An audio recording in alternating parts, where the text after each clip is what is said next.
I want to name the complexity of this moment and also the simplicity. And I had written those words for this sermon before last night when I was here with the choir members, and somebody said about that song that it is both complex and simple at the same time. This worship service is complex because we strive to hold us all, and we have a whole spectrum of spiritual beliefs. This is the moment that we really get to experience that thing we say, which is that we don't have to think alike to love alike. And we love those words, but that doesn't mean it's always easy or simple to be together. Sometimes it's uncomfortable, sometimes we hurt each other, often not realizing that that despite our best intentions, sometimes we harm each other. But here we are together, and the more we are willing to take some risks and to trust and to be vulnerable in this space, the more joy is possible. I don't know about you all, but today is a testament to that. Us humans, we yearn for connection. We want to be seen and heard and valued and respected. And today our two faith communities are coming together, willing to be out of our routines. For Holy Redeemer folks who traveled 15 miles, and Siri says that's 45 minutes from your beautiful and beloved sanctuary this morning, thank you. Miss Nora came here and rehearsed with the choir on Thursday night driving. Thank you. Today we live into our shared faith in spiritual community. We come here faithful to the guidance and joy that come from our shared values. For each of us to be here today took a leap of faith. And even if there are moments that are unfamiliar or uncomfortable, our shared journey is that we all dream of a world of peace and justice for all people. And this is why St. Francis of Assisi called to Nora and Dennis and Matthew and I as we planned for this worship service. Because St. Francis lived a beautiful example of what is possible for a person who chooses to center mercy and compassion in their life. Francis of Assisi was born near the end of the 12th century in Italy into a wealthy merchant class family. His father was in France when he was born and when he returned, named him Francis. And true to his name, Francis grew up enamored of the French language and culture and of romantic French tales of the knights. He was a carefree, generous young man who pursued the good life with gusto, partying and carousing with his friends, and also working in his father's shop selling cloth, where he was exposed to many different people from different places. Francis led a life of privilege, and he was known to have complete disdain for lepers and loathed their sight. When Francis was 19, a war broke out between his city of Assisi and the neighboring town of Perugia. Now, it's hard to imagine Littleton going to war with Lakewood, but he didn't have to travel far to realize his dream of becoming a soldier. So he rode off hoping to be a war hero and to be knighted. But instead, the town of Assisi was quickly defeated, and Francis was wounded in battle. And then he was captured, and then he was held prisoner for a year while he waited for his father to pay the ransom. So at just 21 years old, he returned home to Assisi, a broken man, to lie in bed for a year. Here he was the richest young man in Assisi, but he had spent a year in prison and then a year in bed recovering from his wounds. But those 2 years of suffering and hardship after a life of luxury and ease led Francis to a spiritual conversion. He heard God calling him to pray in broken down churches and then to restore him. So that's what he began to do. Francis, the young man, was changing. His heart was opening. One day he met a leper along the road, and instead of turning away in disgust, he dismounted his horse, gave the leper alms, and kissed his hand. Francis had realized that the suffering of humanity and all creation could only be lifted up through solidarity in love. Caring for people with leprosy became central in his life, and from that point forward, he lived in voluntary poverty. But he wrote very little about poverty. What was important to him was to live not without possessions, but without possessing. He saw humanity as being prone to greed and selfishness, so he chose to be poor, so that nothing in the world would come between him and serving others. Francis has been described as a nature mystic, one who finds divinity in the vast and beautiful fields of nature. It reminds me very much of Saint Hildegard. He saw humans as part of creation and not at the top of a hierarchy or superior to non-human beings. His spirituality led him to surrender himself and give everything away for the sake of love. He found the divine in all creatures and identified with them as siblings, and through these connections, he found heaven on earth. Now, at my house this morning, there are currently 2 rabbits, 3 dogs, and 2 pigs, and it is not heaven on earth. But why do so many of us share our homes with noisy, messy, expensive, non-human creatures?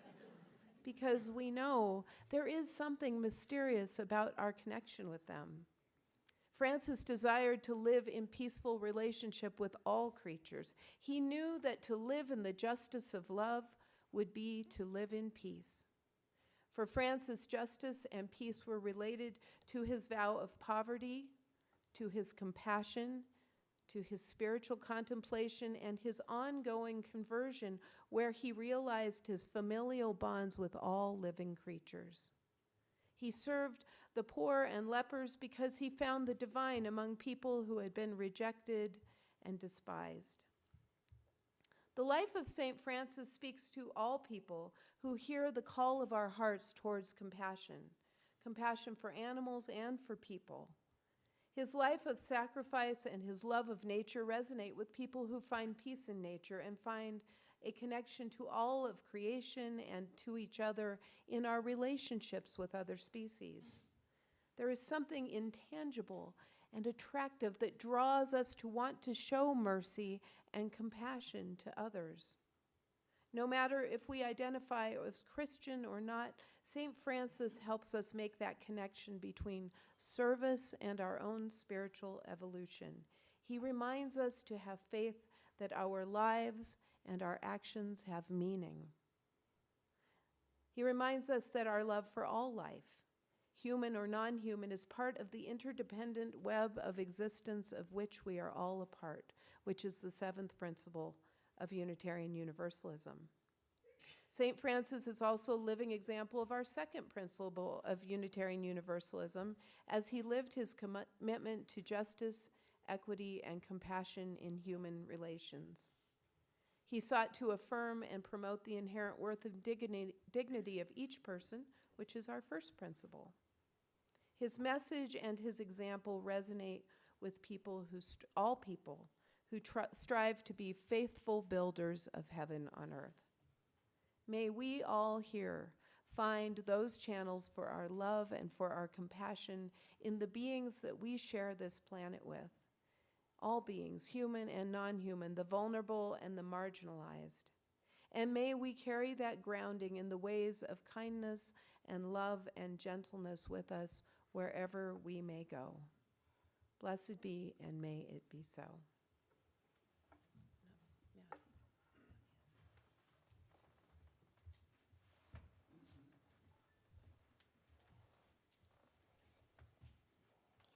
Okay, I'm not going to bore you with any more news on Francis. He's not nearly as interesting as I am.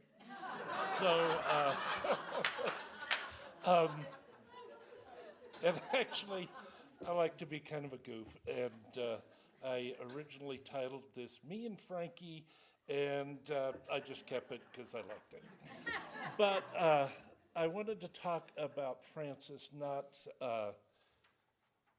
none of us are here to try to evangelize anybody or bring them to the Episcopal Church, but I just wanted to share my experience with Francis. When I was growing up in the 60s and 70s, there was no place for a young gay man in the Episcopal Church. It just wasn't even really talked about at the time, I don't think. But so I drifted away from what is my family's traditional religion into first Hellenism and then paganism. I was a member of the Church of Gaia. I was a minister with the Church of Gaia. And in my experience, and this is just my experience, the way we were pursuing paganism was very self-oriented, not self-centered like in a snotty way, but it was just centered very much within the person, and that was not fulfilling me at all. And I had a yearning from long years of AIDS activism and fighting for gay rights. I had a yearning for more social justice work. And I was like, well, for all their faults, for all their many, many, many faults, the Episcopal Church does a lot of charity work, and I could easily get involved with that. Oh, yeah, do I want to get involved? And then a friend, Brother Nick, I was hoping he'd be there tonight or today, but he's not, but introduced me to St. Francis. And it's like, wow, Francis has it all. I kind of think Francis was a pagan. I was reading the Canticle of the Creatures, a perfect example. It's all there, above, below, the four elements, even death, moving on into death, and recognizing all of those as our brothers and sisters, not as separate situations that most of Christianity treats them as, even now. And a very deep care for the environment. And also, one thing Reverend Jenny didn't get a chance to mention is he had a deep and abiding respect for women, especially his best friend Claire, who came to join him, but the other brothers didn't like it, so he set her up in her own monastery. He built her own monastery, and she began the Poor Clares, which still exists to this day, along kind of the sister abbey to the Franciscans. So, to wrap it up, that is just my experience with Francis and the shared love that he expresses throughout all creation and all humanity, a very open and unified view of the Creator. Thank you.